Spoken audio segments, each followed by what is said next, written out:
Hi, I'm Cory Gunderson, Managing Director and Global Financial Services Practice Leader at Protiviti. I'm also a trustee at the Museum of American Finance, and I'm pleased to have with me here today the President and CEO of Protiviti, Joe Tarantino. Welcome, Joe. Thanks, Cory. Happy to be here. Joe, we're going to talk about why Wall Street matters today. And maybe as a first question, I'd like to ask you, as a native New Yorker, what are some of your first recollections of Wall Street?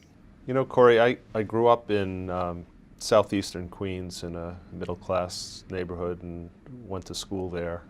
And I guess I really didn't get my first visit to Wall Street until I went on a field trip in high school. And we got to visit the New York Stock Exchange. And I guess I was amazed just by the level of activity and all of the involvement that was taking place on the trading floor, and trying to figure out what everybody was doing at the time, because I really didn't fully understand the exchange. But early on in my career, I really didn't have a full appreciation for what was taking place down on Wall Street. Certainly over time, as I began to work in business and graduated and started to working in the financial community, I developed a better appreciation for it. Joe, what do you consider Wall Street's most important legacy and impact to society?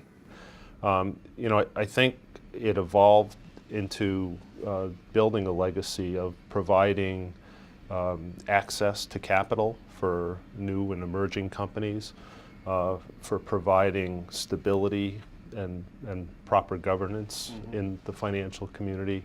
And at the end of the day, what that means is that it provides the confidence for organizations to operate in a very robust marketplace with a level of oversight, security, and liquidity, which allows the capital markets to operate at their full capacity.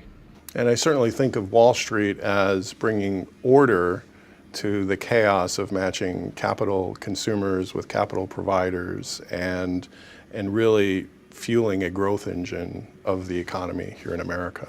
Absolutely. And you know, I think it's the combination of the activities and all of the constituents that are involved in the capital markets, alongside with the regulatory environment and many of the regulators, working in tandem with the investment banks, the banks, and the other facilitators on the exchanges and the financial institutions that really comprise the Wall Street activities. Absolutely. How do you see Wall Street evolving in the future as you look forward?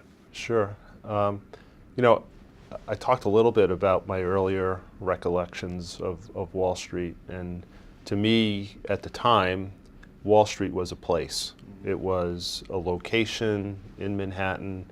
It's probably New York centric, but in any event, most of the investment banks, the large banks, the regulatory agencies were headquartered there.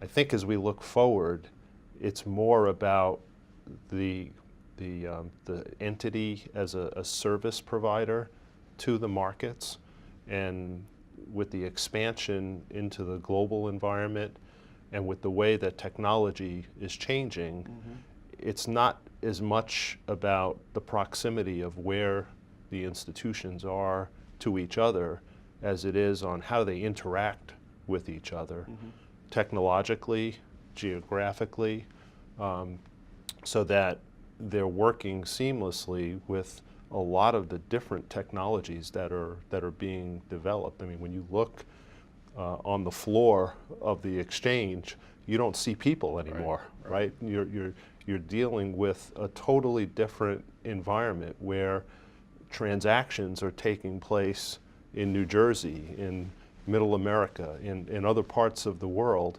because there isn't the need to process documents the way they were back 50 years ago or longer. So I think the access to capital at a global level is probably the area that will continue to evolve over time.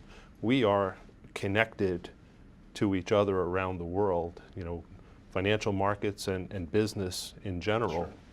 And so Wall Street will continue to play an important role in making sure that that stability continues to play an important factor in ensuring that we don't have chaos in the markets around the world, and provide a level of assurance to corporations and to investors so that they continue to feel that cross-border, that they can make investments without the concern of losing everything or the volatility that might exist.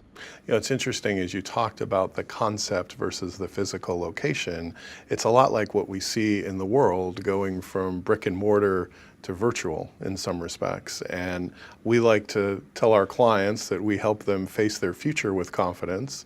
And in many respects, I think Wall Street helps companies go into the future with confidence through that access to capital and helping them grow. Absolutely, and just by the number of years that it's been operating effectively, certainly we can look to the past in terms of the success that it's had, but also even with all of the change that's evolving in the marketplace, there needs to be confidence, especially now with the globalization of the markets. That I think becomes a lot more critical. Absolutely. If we were sitting in these chairs 20 years from now, I'm sure we would see a big change in the way that the operations are taking place. But I think the principle and the role of the financial markets as we know them today will continue to be an important factor in maintaining that stability around the world. I agree. The concept may change, but the function still is needed and remains as important today as ever. Absolutely. Well, Joe, thank you for being here with us today to talk about why Wall Street matters.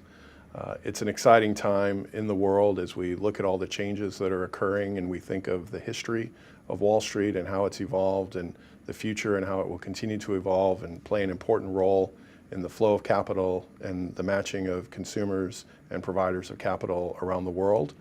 I encourage everybody to visit the Museum of American Finance and review that history and see what new and exciting things are happening in the future as things continue to move forward. Thank you for being with us today.